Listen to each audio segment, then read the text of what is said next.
If you're doing 200 crunches a day hoping to get abs, you're wasting your time. So stick around because this is your no BS guide actually getting a six-pack in 3 easy steps. Step 1. Understanding how to train abs. This is where most people mess up. They treat abs like some magical muscle that needs high reps, but this is totally wrong.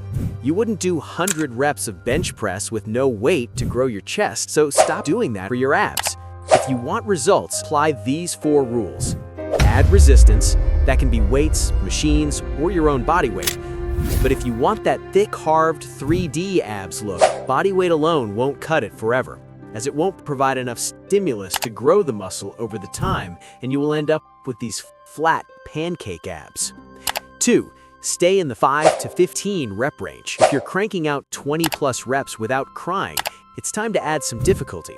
That leads us to our point 3, progressive overload. It means pushing your muscles a bit harder over time by adding weight, reducing rest between sets, or slowing down the tempo of each rep, so they're constantly challenged and forced to grow. 4.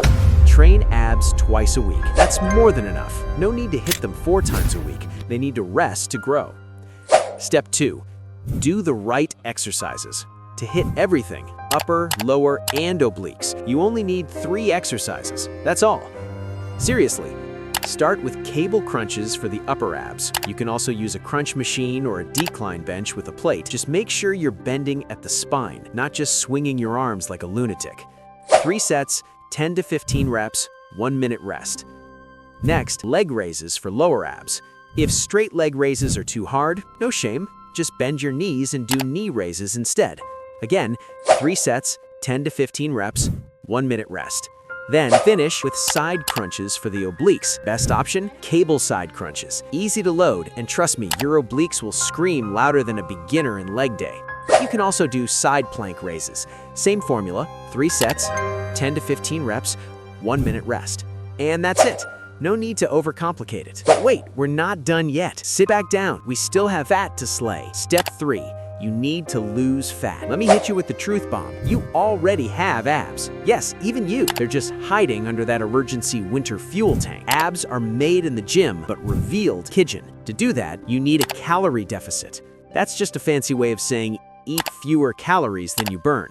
Start with a deficit of around 15% under your maintenance level. I'll put a calculator that will do the job for you in the description. So, here's the recap. Overload progressively, be consistent, lose fat, and subscribe to my channel. That's it. That's how you actually get abs. If you do this consistently, you'll eventually look in the mirror and say, "Holy!" Now go train smart.